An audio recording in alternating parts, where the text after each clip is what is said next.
All right, let's see. Video on forces, getting a little more in depth, I suppose. So, last video going over what they are, the basics, Newton's second law defines it, yay.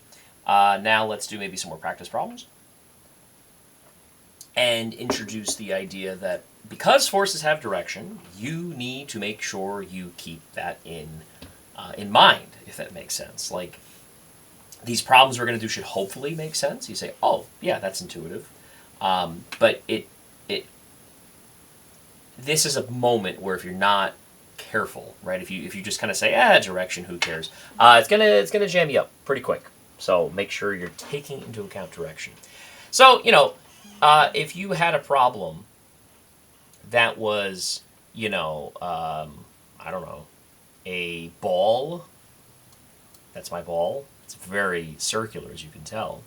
And I let go of the ball. It's gonna fall. Okay, it's gonna be pulled down by the force of gravity. Hey, forces. Yeah, gravity's one of them.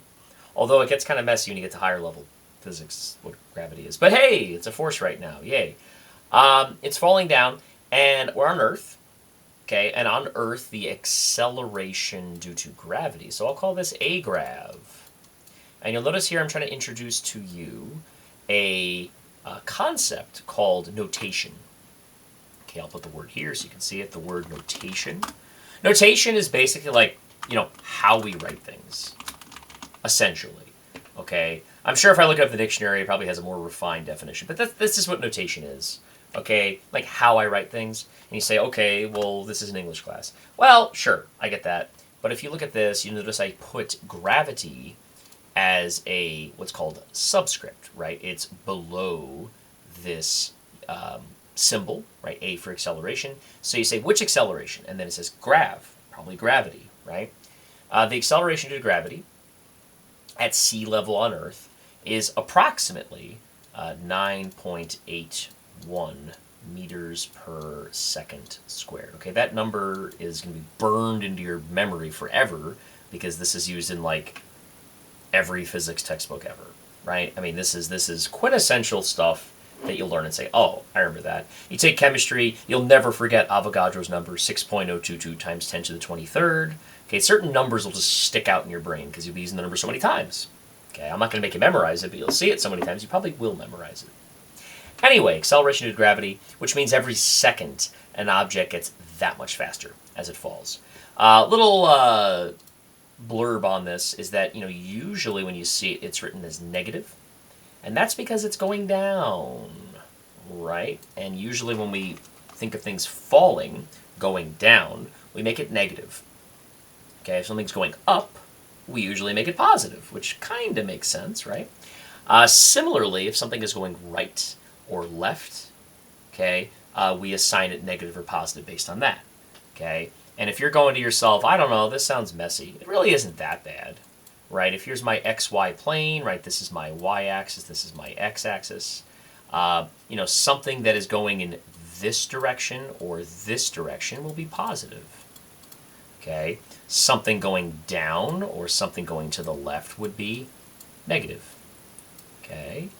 As freshmen, we are not going to do two-dimensional vectors, but eventually we'll get there. And you'll say, oh, we need math for this. We need some trigonometry. But that's not this year, so don't panic, okay? Basically, if it goes up, we think positive. If it goes down, we think negative. If it goes left, we think negative. If it goes right, we think positive, okay? Hopefully that's making sense. All right, so this negative business, you could make it negative if you want. All right, I have no problem with it. Again, this is freshman year, so if you want to leave it positive, you can leave it positive. If you want to leave it negative, you can leave it negative. It's up to you. However, the important thing is that are you thinking of direction? So if it's negative, the assumption is it's probably going down if it's falling. Okay, and if it's going left right, the assumption is it's going left. If you don't put a negative sign, then you must say down.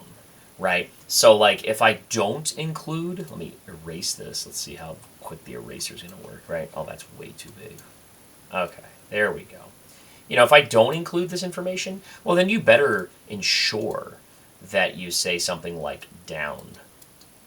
All right? So it's up to you.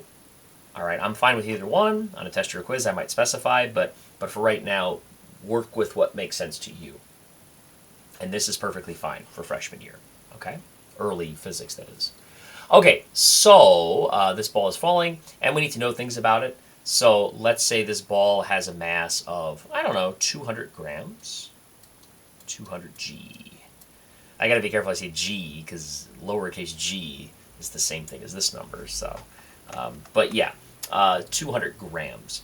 And hopefully you're saying to yourself, oh, this is an F equals ma type problem. Okay, and you say to yourself, what do I have? I have no force, so I don't have that. I do have a mass, and hopefully you're saying to yourself, but it's in grams. That's a problem. Okay, and if you're not saying that, then now you are saying that. Or maybe you're saying, what do you mean? What do you mean it's a problem? Well, it's got to be kilograms, remember? And then I got my acceleration, 9.81 meters per second squared. And again, I'm going to be consistent here and say down. Okay, and this problem is pretty simple. It's just we got to make sure we take care of this first. Okay, so conversions, hopefully you're comfortable with those at this point. 200 grams. There are 10 to the third grams in a kilogram. So you write this as a fraction. Hopefully you're saying, yep, I know how to do this. Hopefully. If not, practice it. Okay, and what do you get? Hey, metric system is great because we're just moving the decimal place. 0.2 kilograms. All right, so I'll write that over here, 0.2 kg. All right, and now you can just plug your numbers in and solve. This is pretty easy. So we're looking at 9.81 meters per second squared times the mass, 0.2 kg. And this is going to give us force. Let's pull up our calculator. Did I close it? I guess I closed it. That's a shame. So 9.81 times 0.2, and I get 1.962. Okay, and usually, just out of habit for this kind of class, I would say around to the hundredths place typically. So 1.96 newtons. Now again, I mean, this is a good answer insofar as you have the right number and the right label. However, we should include the fact that the force is going down, right? The ball is falling, it's going down, the force is in the downward direction, which means we better include the word like down. Okay? And there's my answer. Yay. Hopefully you're saying that one ain't bad. That's not too bad. Just a little tricky with the unit conversion. Just be careful. So let's introduce another problem. All right. And this one will be a little bit harder now. So let's say we have a guy falling out of an airplane. Here he is. There he is. And he is smart. He remembered this time to bring his parachute. Look at that. Beautiful picture. And again, this is a simplification, right? Please don't think that like calculating these things is this easy, because we're ignoring a lot of things, all right? But like what I mean by that is if you really wanted to do the physics of this, it would take a lot more time. Okay, you're learning basics, so we kind of like hand wave certain things, if that makes sense. So like air resistance, we're not taking into account the fact that the air density is changing as he's going down. A lot of things that can make this harder. Okay, we're just going to say, hey, how much acceleration down does this guy have? That's what we're going to say, okay? So let me give you some parameters, some numbers. Let's say the guy's mass is, I don't know, 75 kilograms, okay? Let's say his parachute has a mass of, I don't know, let's make it relatively heavy, 2 kilograms. Maybe they're more. I've never worn one, but 2 kilograms is almost 5 pounds roughly. So I don't know, that sounds reasonable. Maybe it's way more, I don't know. Okay, so what do we know? We know he's falling. We know that his body is being pulled, his body and the parachute, let's gotta be careful, is being pulled and is accelerating, or it's trying to accelerate, to 9.81 meters per second squared. Okay? And what I want to do here is I'm going to say that's what gravity is trying to do, right? That's what it's attempting to do to him. And then I'm going to make it easy and say, oh, and this parachute is pushing up with, I don't know, let's say 400 newtons. I'm just making up a number here. Okay? So this problem is, it might look scary. You say, what am I looking for? I'm looking for what is the acceleration down total. And you might say, it's right there. Well, no, that's how much gravity's pulling him down with. But the parachute is pushing up, right? This problem already is probably a little bit scary. So what you want to do immediately is draw something new. I'll give it a name. It's called a free body diagram. Okay? So this is a picture, and the picture is maybe a little bit confusing, and maybe the information is a little bit confusing. So what we do instead of us just worrying about the parachutist, we draw a free body diagram. Now, usually people draw it like this. They draw a circle. I don't like the circle because it's hard to draw arrows off it. I don't know why we use a circle. I think it's because it's supposed to be a point. I don't like that. I think a box is easier to draw on. It also makes me think of 4 sides, which is useful because when you do vectors, usually you're breaking them down into their x and y components. That's above the scope of this class, but it's very useful. Okay, I think this is better. You do what works for you. You want to draw a star, you want to draw a heart, be my guest, but I think you're making your life a little bit harder. And what I'm going to do with my free body diagram is I'm going to take the forces, this is important, the forces involved here. Okay, so the guy and the parachute is this object, all right? So what I would do maybe is I would say, okay, the force of the parachute is pushing up on the guy, or pulling up, pushing up, depending on your perspective. How much force? We said 400 newtons. So I might say F para, right? The implication is the force of the parachute, right? And we said 400 newtons. Okay? And then if this was it, if this was the only force acting on the guy, guess what? He'd be going up, right? He would be going way up into the sky, and he'd say, what's going on? Parachutes aren't supposed to be this strong. That'd be quite the uncomfortable thing to go into space saying, I didn't prepare for this. But gravity's pulling him down. Not just him, but his parachute too, right? You gotta be careful here. This is me trying to trick you, right? Be careful here. Okay? So you say, well, what do I do with this? I gotta find the force down. So I'll call this the force of gravity, which a lot of times people just call the weight, right? Which is fine. I usually call it F grav, force of gravity. You do what works for you. We gotta find it. Because in order to figure out the acceleration, we're going to have to figure out the force. You see? It's kind of you got to do this first, then that. How do I solve this? Newton's second law. What a surprise. It's almost like it's an important equation, which everybody should know and nobody ever remembers. They always remember the first and the third, but never the second. So sad. It's like the middle child syndrome. In any case, we say, okay, the force down, in this case, the force of gravity, is going to be what? Well, the acceleration due to gravity, 9.81 meters per second squared, times the mass. Now, when you say the mass, you go, the guy, 75. Well, yeah, but it's also pulling down on the parachute, right? The parachute does not, gravity affects it too, right? So we better include these two things. We better say, okay, the total mass would be 77 kilograms, right? 75 plus 2. So I'll say 77 kilograms. And let's pull up a calculator. So we got, oops, I'm in the way here.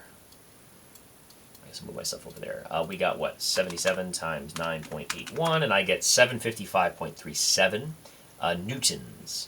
Okay, so I can write that out. So this is equal to, what did I say? 755.37. 755.37 newtons. And this is down. Notice I'm including this.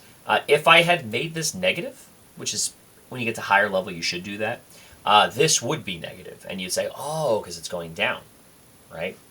If you didn't do this, if you didn't make it negative, well, then just make sure you say it's down, because that is important. So now I've figured this out. I have the force of gravity, and we said that was equal to right here, 755.37 newtons.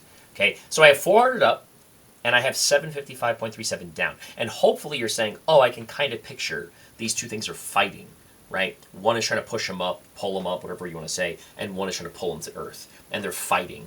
And, you can immediately tell that gravity is winning, right? He will fall to Earth. He will go towards the Earth, right? That's the implication here, okay?